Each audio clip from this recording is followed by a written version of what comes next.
Kehadiran beberapa perusahaan otobus pendatang baru pada trayek Jakarta-Surabaya, Malang dan sebaliknya, kini menjadikan persaingan operator bis pada trayek ini menjadi semakin ketat. Namun pangsa pasar penumpang pada trayek ini, yang tergolong sangat besar, menjadikan trayek bis akap Jakarta-Surabaya-Malang menjadi suatu magnet yang sangat kuat bagi para pengusaha perusahaan otobus untuk membuka trayek bis Jakarta-Malang. Perusahaan otobus Gunung Harta Solution, yang kini masih menjadi pemegang market share penumpang paling besar pada bis akap trayek Jakarta-Surabaya-Malang, mau tidak mau harus terus memberikan pelayanan terbaiknya kepada para pelanggan setia, agar tetap bisa bertahan di tengah gempuran para pemain baru di trayek ini.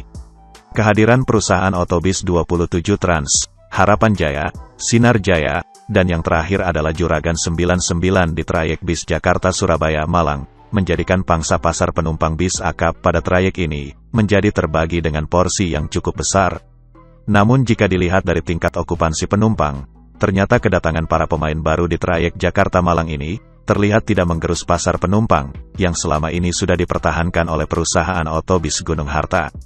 Dengan pelayanan papan atas yang ditawarkan sejauh ini, pangsa pasar pengguna bis Gunung Harta ternyata masih tetap banyak, dan belum terlihat adanya penurunan jumlah penumpang yang cukup signifikan. Disinilah sebenarnya terlihat suatu fenomena yang cukup menarik, di mana kehadiran para pemain baru pada trayek bis akap Jakarta-Surabaya-Malang, ternyata membuat segmentasi penumpang baru, yang belum pernah terjadi sebelumnya.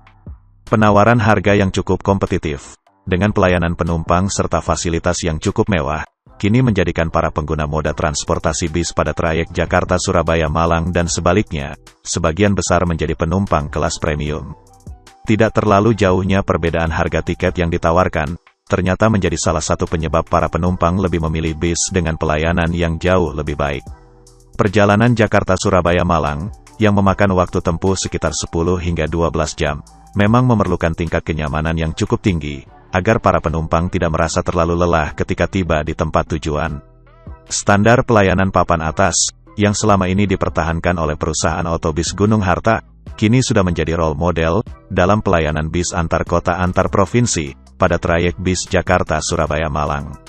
Pelayanan yang berbasis kepada kepuasan penumpang, memang sudah menjadi suatu standar baku pelayanan, yang kini mulai berkembang di dunia transportasi bis tanah air.